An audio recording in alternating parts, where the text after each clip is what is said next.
Hello बच्चों, इस video में हम सभी जो बच्चे 2022 में मैट्रिक का एग्जाम देने वाले हैं, जो ऑफिशियल मॉडल सेट है मैथमेटिक्स का, उसका लघु उत्तरीय प्रश्न 1 से लेकर 5 तक हमने पिछले वीडियो में सॉल्व कर दिया था। ठीक है, इस वीडियो में हम 6 से लेकर 10 तक के प्रश्नों को हम सॉल्व करेंगे। ठीक है, तो प्रश्न संख्या 6 कहता है कि k का वह मान ज्ञात कीजिए जिसके लिए y-1 बहुपद 2y³ plus 9y² plus y plus k ठीक का एक गुणनखंड है। तो इस टाइप के प्रश्न बनाने के लिए करना क्या पड़ता है कि जो आपका दिया हुआ है कि y-1 उसका आप शून्यक निकाल दीजिए। ठीक है, और शून्यक निकाल कर y का मान जो आया इस बहुपद में आपको रख देनी है। क्या करनी है मैं फिर से बताता हूँ। जो y-1 है इस बहुपद का एक गुणनखंड है, तो करना यह है आपको कि y-1 का शून्यक निकालना है। ठीक, और y-1 का शून्यक निकाल कर जो y का मान आएगा इस बहुपद में आपको y की जगह पर रख देनी है और बराबर में लिख देनी है 0। ठीक है, क्योंकि ये गुणनखंड है। ठीक है, बस यही इतनी सी काम करनी है, आपका ये 6 नंबर सवाल बन जाएगा। तो सबसे पहले बात कि हम y-1 का शून्यक निकालेंगे। ठीक है, तो y-1 का शून्यक कैसे निकाला जाता है, बस आपको बराबर में 0 लिख देना है। ठीक है, और -1 जब इधर आएगा तो प्लस में हो जाएगा, तो y का मान कितना आ गया, 1 आ गया। फिर आपको इस बहुपद में y की जगह पर 1 लिख के बराबर में 0 लिख देनी है। ठीक है, चलिए, तो 2y³ plus 9y² plus y plus k, तो y की जगह पर क्या रखेंगे, 1 रखेंगे। चलिए, 2 के 2 गुणे y की जगह पर 1 और पावर क्या है 3, तो आप पावर 3 दे दीजिए, प्लस के प्लस 9y², तो 9 गुणे y की जगह पर 1 का पावर 2 प्लस y की जगह पर 1 फिर प्लस के बराबर में 0। ठीक है, चलिए, 1 का पावर 3 का मान 1 होता है और 1 में 2 से गुना हुआ 2 हो गया, प्लस के प्लस 1 का पावर 2 का मान 1 में 9 से गुना हुआ 9 हो गया, प्लस 1 प्लस के बराबर में 0। अच्छा, इस तीनों को जोड़िए, 9 2 11, 11 1 12, 12 प्लस के बराबर 0। ठीक है, तो इस तरह से के बराबर कितना आ जाएगा, माइनस में 12, प्लस 12 उधर चला जाएगा तो माइनस में 12 हो जाएगा। तो इस तरह से आपका प्रश्न संख्या 6 पूरा होता है। ठीक है, तो आप इसे देख लेंगे और इसे आप अपने स्वयं अपने कॉपी पर बनाइएगा तो बड़ा अच्छा रहेगा। ठीक है, अब हम चलते हैं प्रश्न संख्या 7 की ओर। देखें, 7 नंबर कहता है कि x माइनस वाई बराबर 3। ठीक है, और x बटा 3 प्लस वाई बटा 2 बराबर में 6। तो जो x माइनस वाई बराबर 3 है उसको हमने ले लिया समीकरण पहला। देखिए, मैथमेटिक्स से इसे आप अपने तरीके से सॉल्व करिए, बस मेरा कॉन्सेप्ट देख लीजिए मैंने कैसे बनाया है इसे, और आप अपने तरीके से सॉल्व करिएगा। देखिए, दिया है कि x बटा में 3 प्लस y बटा में 2 बराबर में 6। आप 3 2 का लस में निकाल दीजिए, 6 आ गया। 3 के पड़ा में 6 कितनी बार में, 2 बार में, तो 2 x हो गया यहाँ पर। ठीक है, फिर 2 के पड़ा में 6 कितनी बार में, 3 बार में, 3y हो गया, बराबर में क्या हो गया 6। फिर भागा में 6 इधर चला जाएगा तो गुना में 6, 6 का 36, यानी 2x प्लस 3y बराबर कितना हो गया, 36 हो गया। तो ये हो गया समीकरण पहला और ये हो गया समीकरण दूसरा।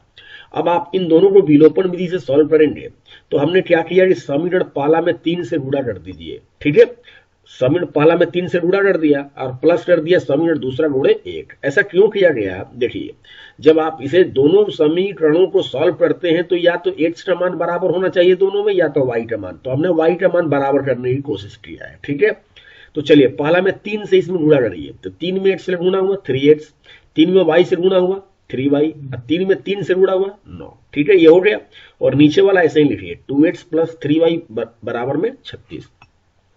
अब देखिए यहाँ पर हुआ क्या है, प्लस हुआ है, तो प्लस में कभी चिन्ह नहीं बदलता है, तो क्या हो जाएगा, ये 3y माइनस में और ये 3y प्लस में, तो ये दोनों कट जाएगा। ठीक है, अब देखिए यहाँ पर सोचिए जरा 5x कैसे आ गया, जरा सोचिए, जरा स्वयं सोचेंगे तो अच्छा रहेगा कि यहाँ पर 5x कैसे आ गया। तो देखिए, 3x और 2x कितना हुआ, 5x हो गया। और यहाँ पर सोचिए 45 यहां से आ गया, तो 36 और 9 कितना हो गया, 45 हो गया। तो 5x बराबर कितना आ गया, 45 हो गया। तो x बराबर कितना हो गया, 45 बटा में 5, 5 गुणा में इधर आ गया, भाग में हो गया, तो 5 9 45। अब जो x का मान 9 आया है, ये तो आप ले जाके या तो पहला में रख दीजिए या तो दूसरा में रख दीजिए। हमने किसमें रखा है, पहला में रखा है, आप ले जाके दूसरा में रख दीजिए। तो हमने पहला में रखा है, तो पहला समीकरण क्या था, x माइनस वाई बराबर 3 था, तो आप यहाँ x की जगह पर क्या रख देंगे, 9 माइनस में y बराबर 3। ठीक है, और ये 3 जो है इधर जाएगा तो माइनस में हो जाएगा, और ये माइनस में y इधर आएगा तो प्लस में हो जाएगा। इसका मतलब y बराबर कुल मिलाकर कितना आ गया, 6 आ गया। तो हम देखते हैं कि x बराबर 9 आ गया और y बराबर इतना आ गया 6 आ गया। तो इस तरह से आपका ये प्रश्न क्लियर होता है। अब हम चलते हैं प्रश्न संख्या 8 की ओर। देखिए प्रश्न संख्या 8 कहता है कि द्विघात समीकरण 16x² माइनस में 8x प्लस 1 बराबर 0 के मूलों की प्रकृति निकालिए। ठीक है, तो देखो मूलों की प्रकृति कैसे निकाली जाती है। मूलों की प्रकृति निकालने के लिए आपको डी निकालना पड़ता है, विवेचक जिसे हम बोलते हैं या जिसे विविक्तकर बोलते हैं। ठीक है, तो आप विवेचक निकालिए, डी का सूत्र होता है, इसे याद कर लीजिए आप, b² माइनस 4ac होता है। ठीक है, अब ये b² माइनस 4ac का क्या मतलब है, देखिए यहां पर जो द्विघात बहुपद लिखा हुआ है, समीकरण जो लिखा हुआ है, ठीक है, तो इसमें जो आपका x² का जो गुणांक होता है वो a होता है और जो x का गुणांक होता है वो b होता है। तो b का मान -8 हो जाएगा और बाकी जो बचा वो c होता है, यानी c बराबर 1 हो गया। ठीक है, तो d का सूत्र याद करिए कि b² माइनस 4ac होता है और b का मान कितना है, माइनस में 8 है, तो यहां पर -8 दे दीजिए, स्क्वायर है तो स्क्वायर दे दीजिए, फिर माइनस का माइनस। ठीक है, फिर 4 के 4, a का मान कितना है 16 है, 16 लिख दीजिए, c का मान कितना है 1 है, 1 लिख दीजिए। चलिए -8 का स्क्वायर कितना होता है 64 होता है। ठीक है, फिर माइनस के माइनस, 16 4 64, 64 एकम 64, यानी 64 में से 64 जाएगा, कितना बचेगा 0 बचेगा। इस तरह से हम ये देखते हैं जब हमने डी निकाला, डी का सूत्र b² माइनस 4ac, इसे जरूर याद रखें बच्चे।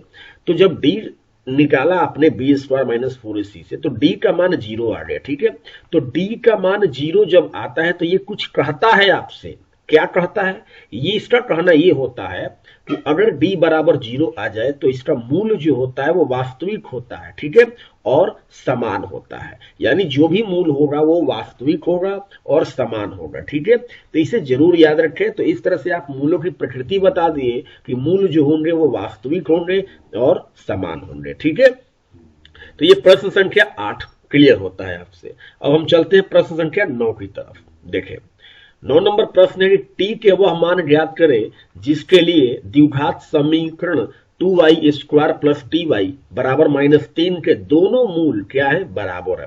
मैं आपसे फिर से बोलता हूं, जब दोनों मूल बराबर होते हैं, सही बच्चे ध्यान दीजिएगा इस पर, कि दोनों मूल जब बराबर होते हैं तो d बराबर क्या होगा 0। ठीक, क्योंकि हमने पीछे ही बताया कि दोनों मूल अगर बराबर होंगे तो d का मान क्या होगा 0 होगा और d का सूत्र क्या होता है b² माइनस 4ac। ठीक, बराबर में क्या हुआ 0 हो गया।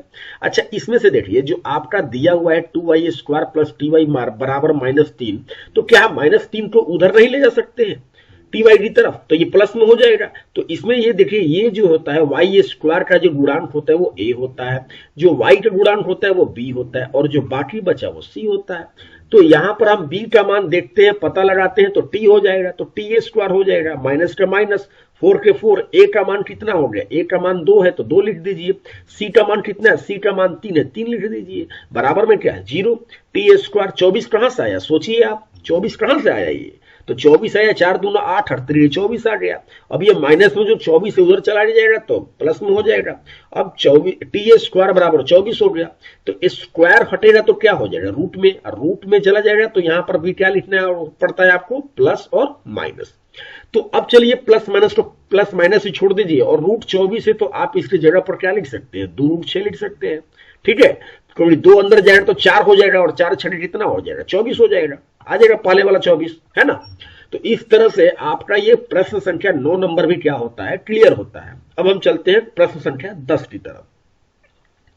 देखिए 10 नंबर कहता है कि उस समांतर श्रेणी के प्रथम 51 पदों का योग ज्ञात करें जिसके दूसरे और तीसरे पद क्रमशः 14 और 18 है। तो देखिए समांतर श्रेणी के जब भी सवाल आए तो इसमें 2 चीज जरूर मान लीजिए, एक प्रथम पद और एक सार्व अंतर। ठीक है, तो आपको दिया हुआ है दूसरा पद कितना है 14 है और तीसरा पद कितना है 18 है। तो दूसरा पद 14 दिया हुआ है और दूसरा पद का हमने सूत्र क्या बताया है, a प्लस डी बराबर में क्या हुआ 14। देखिए सभी बच्चे याद रखें, जब आपसे दूसरा पद बोले तो a प्लस डी बोले, तीसरा पद बोले तो a प्लस 2d बोले, चौथा पद बोले तो a प्लस 3d बोले, पांचवा पद बोले तो a प्लस 4d बोले, छठवां पद बोले तो a प्लस 5d बोले। बात समझ में आ रहा, इस तरह से आपको बोलना है, एक कम बोलना है। छठवां पद बोले तो a प्लस 5d बोलना है आपको। ठीक है, क्योंकि सूत्र होता है इसका, व्यापक सूत्र होता है a plus n minus 1 into D, यानी कि जो भी पद बोल रहे हैं उसमें एक घटाना है। समझ में आ रहा है? तो दूसरा पद बोला है तो a प्लस डी बराबर में क्या हो 14। ये हो गया समीकरण पहला। उसी तरह से तीसरा पद कितना है बच्चे 18 है, तो तीसरा पद 18 हो गया। तो तीसरा पद का सूत्र कैसे बोलेंगे a प्लस 2d बराबर 18। ये हो गया समीकरण दूसरा। अब देखिए, अब पहला भी समीकरण बन गया, दूसरा भी बन गया, दोनों को हल कर दीजिए। दूसरा माइनस पहला लिखिए या पहला माइनस दूसरा लिखिए। हमने दूसरा माइनस पहला लिखा है, तो a प्लस 2d बराबर 18, a प्लस d बराबर 14। देखिए यहां पर जब भी आप माइनस करेंगे तो नीचे चिन्ह बदल देना है आपको, ठीक है। देखिए यह प्लस है तो माइनस, प्लस है तो माइनस, प्लस है तो माइनस, इस तरह से ये ए और ये ए क्या हो जाए कट जाएगा। अब यहां पर सोचिए कि यहां पर डी कैसे बचा, तो 2 डी में से 1 डी जाएगा तो 1 डी बचेगा, और 18 में से 14 घटेगा तो कितना बचेगा 4 बचेगा। तो डी का मान 4 आ गया आपका, ठीक है। अब क्या करेंगे कि पहला में डी का मान ले लेंगे या दूसरा में डी का मान रख लेंगे, ये आपकी मर्जी है ना भाई, ये आप रखिए, आप जिसको जो जिस समीकरण में मन है उस समीकरण में रखिए आप। तो पहला में डी का मान हमने रख दिया, तो पहला समीकरण था a प्लस डी बराबर 14, तो डी का मान 4 हो गया और बराबर में 14 हो गया, प्लस में 4 उधर जाएगा तो माइनस में, और 14 में से 4 घटा 10 आ गया। तो a का मान भी आपको पता चल गया, डी का भी मान पता चल गया, और आपसे पूछा क्या है, 51 पदों का योग पूछा है। तो इस एन का सूत्र क्या होता है बताइए हमको। योग का सूत्र होता है, ये भी 1 नंबर में आता है, इसे जरूर याद रखें। तो एस एन बराबर होता है एन बट्टा में 2a plus n minus 1 into d. तो एन के जगह पर होना कितना चाहिए 51, क्योंकि आपका प्रश्न क्या है 51 पदों का योग, ठीक है। प्रश्न को देखिए फिर से, उसको समझिए। एन की जगह पर 51 रख दीजिए बटा में 2 के 2 गुने ए की जगह पर कितना आया है 10 आया है, 10 रख दीजिए प्लस एन माइनस 1, ठीक है। यानी कि एन की जगह पर 51 माइनस 1, डी की जगह पर 4 हो गया। 51 बटा में 2 सही है, 10 दूना 20 ये भी सही है। यहां पर कितना लिखा है 200। सोचिए जरा कहां से 200 आया, कहां से 200 आया, सोचिए 200 कहां से आया है ये भाई। 51 में से 1 घटा 50 हुआ, 50 में 4 से गुना हुआ 200 हो गया। चलिए 200 20 जोड़ दीजिए तो 220 हो गया ना। अब चलिए 2 से कटाइए 220 तो कितनी आएगा 110 आ जाएगा। तो 51 में 110 से गुना करिएगा तो 5610 आ जाएगा। इस तरह से आपका 6 से 10 तक प्रश्न क्लियर होता है, ठीक है। तो अगर ये वीडियो अच्छा लगा होगा तो लाइक कर दीजिए, और इसके आगे का जो पार्ट है 11 से लेकर 15 तक, ये हम इसे वीडियो को कुछ ही दिन में अपलोड करेंगे। तो आप सब इस चैनल को सब्सक्राइब कर लेंगे तो शायद आपको सबसे पहले नोटिफिकेशन प्राप्त हो जाएगी, ठीक है। धन्यवाद।